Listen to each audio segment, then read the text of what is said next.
Hello, my friends. Welcome back to Tittle Tattle Tarot. It's Georgie.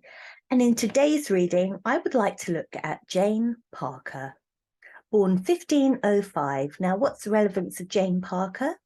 Well, she married George Boleyn, Anne Boleyn's brother. Not only Anne Boleyn's brother, but Mary Boleyn's brother. Um, yeah, so Jane Parker, I want to find out about her, what kind of woman she was. Been all sorts of rumours about this woman, and I want to get it from the tarot and see what light they can shine on this woman. So Jane Parker was born in Norfolk to nobility. In some way, she was related to Henry VIII, sort of distantly related to him. So she had royal blood. And she was betrothed to George Boleyn. And I want to know what George Boleyn actually thought about this marriage. It was arranged for him, the marriage to Jane Parker.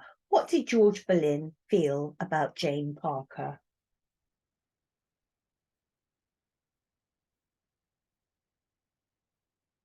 Okay.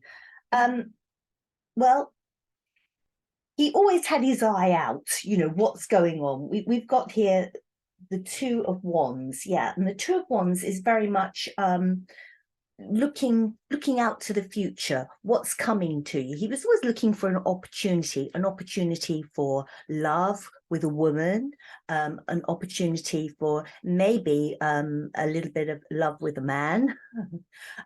He was always looking for something to come to him, what's happening. And he got betrothed to her via his family, a very powerful family, the Boleyn family, and it put him in the Hanged Man. This is called the Hanged One. I should imagine that it stopped his gallop. Let's put it like that. He was betrothed to this woman. It wasn't a marriage that came from him. It was all arranged by his family. The Hanged One is sort of saying, well, let's have a look at this. What have I got myself into? What have they got me into? Let me have a look at this woman from all different angles. Who is she? What is she? So he took himself out and he reassessed the situation, and he came up with the conclusion that she was the Empress in reverse. No, I don't think. It's been said that they had a good marriage. It's been said they had a dreadful marriage. I don't know that it was dreadful, but it was never built on love. And he didn't respect her, and he didn't see her as a mother of children, and he didn't see that tenderness in her. This was a marriage of convenience for wealth.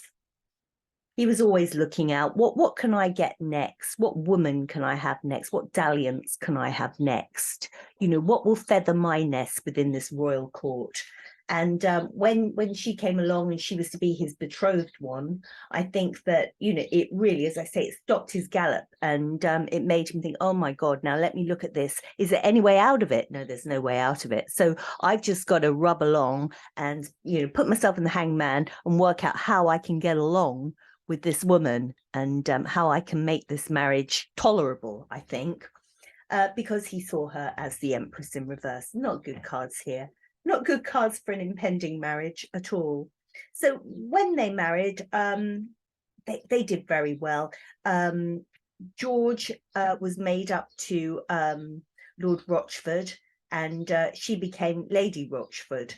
And so, great titles. They had an amazing property gifted to them. And, they were a man and woman of substance. I believe their bathroom even had hot and cold running water. Can you believe that? Back in Tudor times, I don't know how that was achieved, but, they were extremely wealthy, loads of land, these titles. From then on, she became Lady Rochford. And they could want for nothing. But was it a happy marriage? Was it a happy marriage? That's what I want to know. Were they happy? Lovers in reverse? No, they weren't. No, it wasn't a happy union. This is I'm calling it the lovers, but it's a Two of Cups here, but it's still twos of unions. This is an unhappy union. Here we have got the man and the woman. Quite often Two of Cups isn't sort of figures of a male and a female, but it is very much so in this, and they're inverted, the love running out of the cups. No, it never was built on love, and it never really developed into love, but it was a good business partnership. So what did Jane Parker, now Lady Rochford, or Jane Boleyn, what did she think of her two sister-in-laws? She had Anne Boleyn, who was then Queen of England, and Mary Boleyn, who had been King Henry VIII's mistress for quite a long time. So what did she feel about these two women?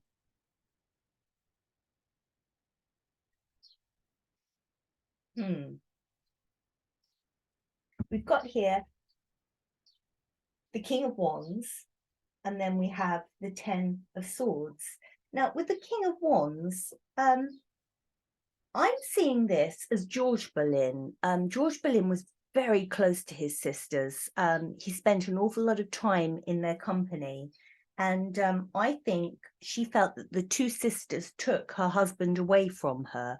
I think there was jealousy over this King of Wands. This King of Wands, well, he didn't have that wand passion for her, but he seemed to have, the passion for his sisters, and would spend time with them, would spend time in their chambers, playing cards, talking. Any opportunity that he got, he would be with Anne and Mary. And that was his comfortable place, the three siblings together. And I think this made her jealous. Her King of Wands was being taken by these two women that she was jealous of. And the Ten of Swords, I think this was a stab to her, stabs in the back. I think that the Boleyn sisters were probably quite harsh with their words, especially Anne. I can imagine that she would have had a very sort of knived way of talking. And I don't think that Jane Boleyn fitted in with them at all, and I think that she felt very backstabbed by them. Whether that was just in her mind or in reality, I don't know. But no, she didn't have much time for her sister-in-laws, even though one of them was the queen, and she had to tread very carefully. When Henry VIII wanted to rid himself of Anne, she hadn't had the male child that he wanted her to have. When he had to rid himself of her, I believe that Jane Boleyn was questioned. She was questioned about Anne and about Anne's sexuality, her, her affairs with men, and she was questioned over that. And what I want to know is, did Jane Boleyn, did she just freely come up with information? Did she try and get her own back on these two sister-in-laws and on George Boleyn by saying, oh, well, there's incest going on, there's all sorts of bad things, he spends all the time in their chambers? Did she actually freely do that, sabotage Anne and her husband? Did she freely do that? Well, we've got the Queen of Cups in reverse. Whatever she did, it was very unstable. It was mentally unstable energy. Whatever she said, it didn't come from the Queen of Cups is a good heart. The Queen of Cups is the person who speaks emotional truth and does things for the greater good. Whatever she said, it wasn't for the greater good. Now, it could have been that she wasn't tortured, but it could have been that she was under such duress, she said things that she didn't mean to say. Was that the case? Did she say things that she didn't mean to say regarding her husband and her sister-in-law? Seven of Cups. Well, she had a choice. She had lots of choices of the way she could have handled this. I don't believe so. This is very much up in the air, up in her head. She said the things that were on her mind and were in her head. I believe that she spoke from the Queen of Cups and the jealousy that she had for Anne, and the you know, the way that she resented the time that her husband spent with his two sisters. I think that she quite freely said things about Anne Boleyn and about her husband. I think she did freely say it. Some say that she was coerced into it. She was never, ever tortured into saying things. And I think it was just loose talk. Loose talk. I think that's probably the kindest way to look at it. So was she a loose talking woman? Is that what she was? Was she a gossiper? Was she a loose talking woman? And we have here, sorry, we have here Eight of Swords. Sorry, I haven't got my glasses on. We have here the Eight of Swords. I think she could get herself in trouble quite easily with her words. Eight of Swords they are words. And they're words, once they're spoken, you can't take them back. They're the thoughts and they're the words that escape your mouth. This one's blindfolded with her arms tied. It's almost like you make a prisoner of yourself out of your words. And I think that Jane Boleyn was very loose with her words and caused herself all kinds of problems throughout her life. So George was actually executed for having incest with the Queen, Anne Boleyn. Not only him, another 4 people were all implicated in this and lost their lives. But let's talk about George Boleyn. When he was executed, did his wife Jane, did she see it? Did she witness the execution? I think she did. I think she did. The Nine of Cups, this is a woman of excess wealth, of very much a spoilt woman. I get this sort of Nine of Cups being spoilt, pampered, have whatever you want, whenever you want it. So this is like the pampered, spoilt card, and she witnessed it. I believe that she saw her husband being executed, the sun in reverse. No matter what she thought of him, to witness an execution is pretty dreadful. But not only that, the sun in reverse, her world changed then. She was now a traitor's widow, and she was banished from court. So, you know, her whole status changed. She lost an awful lot over this. So let me just pull another card over what she lost over this whole thing of her sister-in-law and her husband being executed for this incestual affair.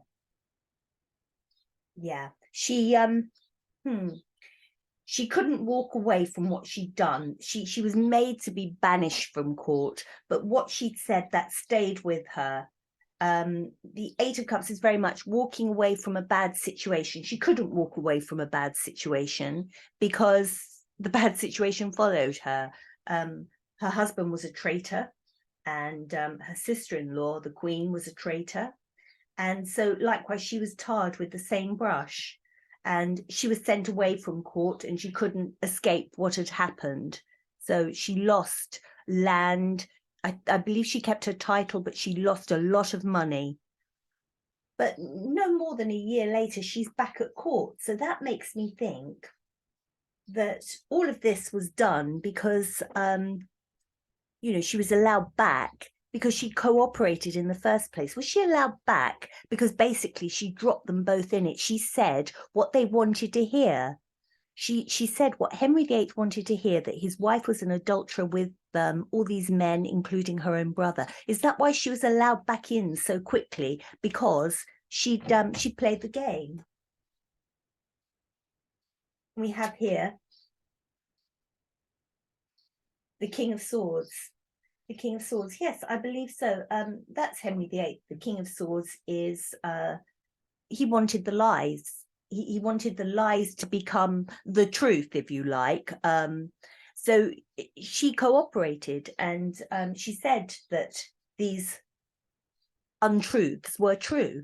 She said that her husband and her sister-in-law had been having an affair, along with all these other 4 men, you know, And these were all untruths. The King of Swords in reverse, this is deceitful, this is the harsh words, this is, you really do not want to be up against the King of Swords. This is Henry VIII. So yes, she played the game, so she was allowed back in, by which time Henry was with Jane Seymour. And Jane Boleyn, Lady Rochford, became Jane Seymour's lady-in-waiting. And then Jane Seymour, very soon after having her son, Prince Edward, she died. So let's put a card on that. The Emperor in reverse. Well, yes, I mean, this is Henry in all his full narcissistic, guise, Henry here. He'd lost Jane Seymour, and this was the love of his life now because she provided an heir.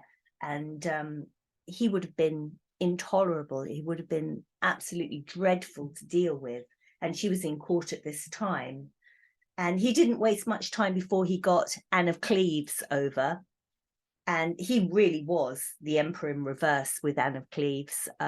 He didn't like her at all, didn't like the look of her, the smell of her, anything. And you've got to remember, this Emperor here was now massively overweight, gross man with a weeping leg and God knows what. But he thought that she was not good enough, not pretty enough.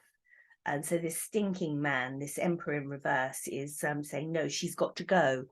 So Jane Boleyn, or as she was, Lady Rochford, she came forward and said, no, this affair, this marriage was never consummated, that Anne of Cleves had told her that the marriage was never consummated. So it made it easy just to sort of annul the whole thing.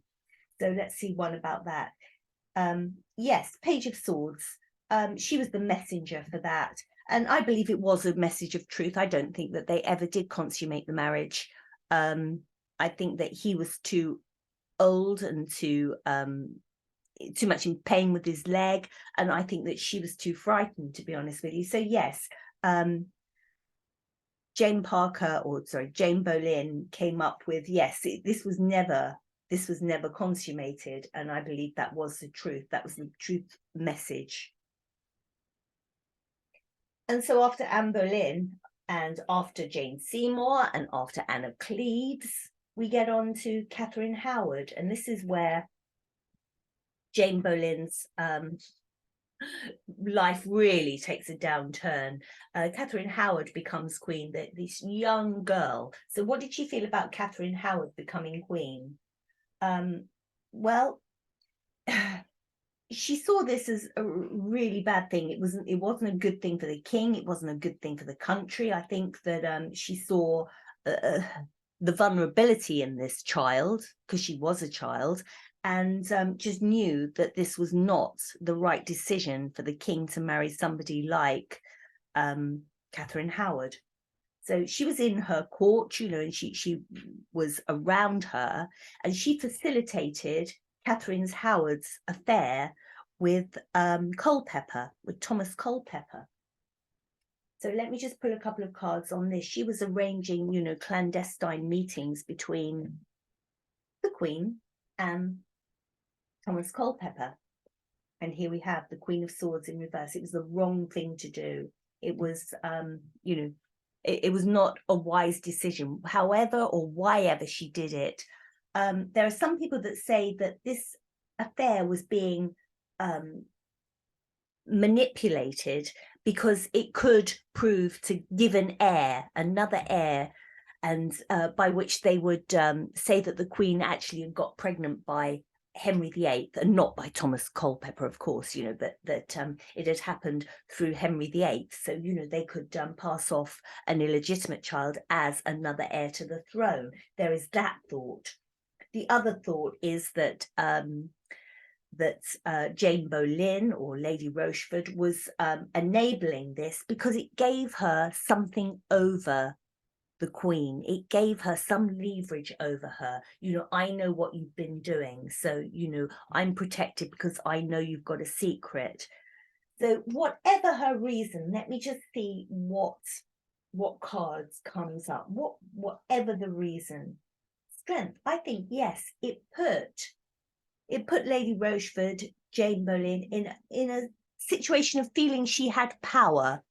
She either had power because she's manipulating the situation so that she has information on Queen Catherine Howard, or else she's manipulating the situation so that maybe Catherine might become pregnant and there might be another child, and then that would lead to, you know, another heir for the throne. Whatever it was, it gave her power, this sort of, you know, doing all these meetings and handling letters and doing this all in private. But unfortunately, she got caught, and she got sent to the Tower of London. And how did that go down? Yeah. Oh my goodness. Well, yes. She gets caught doing this, and the Five of Pentacles, of course, you know, then what a total outcast, because whatever her motives were, neither of them were good, but whatever her motives were, it was a treacherous thing to do, arranging, you know, the Queen and her love life, and sorting out all these meetings with this Thomas Culpeper. It put her in a situation of being a total outcast and sent to the Tower and death, and it would be the death of her. What happened was she had a total, as we would call it now, a nervous breakdown, and she basically lost her mind. She really was so mentally ill, and they had a law that you couldn't hang or execute an insane person. Was she really insane, or did she fake it? Oh, I think she genuinely lost her mind. She realized what she was facing, and that her schemes and plans, I think this has been a woman that has schemed from day one. Her schemes had caught up with her. World in reverse. This is the end of the world. And so Henry VIII, he decides to overturn this law that says, you know, you can't execute an insane person. He gets the law changed just for this woman so that he can execute her. So let's just go right to the center of the pack. He gets the law changed. She is executed. I'm going to go right in the middle here and pull a double. So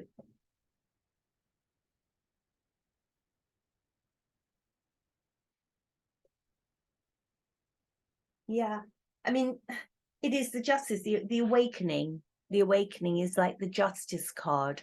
You know, what happens? You live by the sword, you die by the sword.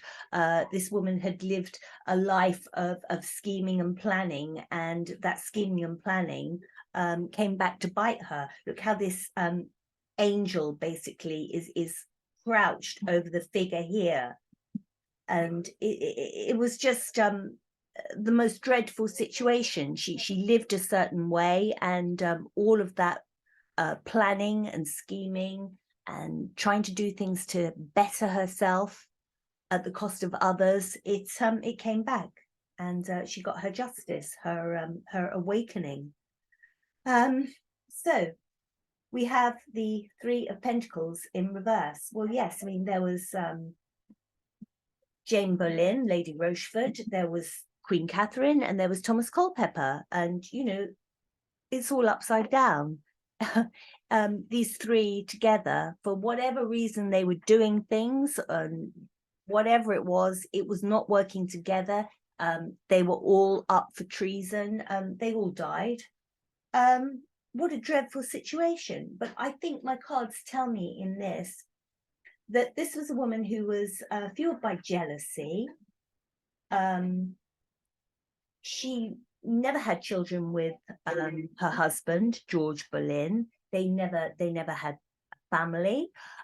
She never got on with her sisters-in-law. She got a great deal of money by whom she married, and her position at courts. And I believe that she used her position to help herself in whatever way she could.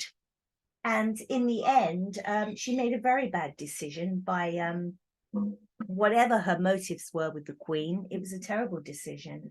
And yes, she was hung. Oh, no, she wasn't hung. She was executed. So that is Jane Parker, or Jane Boleyn, or Lady Rochford. This is from a tarot's perspective. I've left out an awful lot of information, but I've gone for like the feel of what the cards are telling me. Please let me know what you know, and I'd be very interested to hear more. So you take care. Thank you. Bye-bye.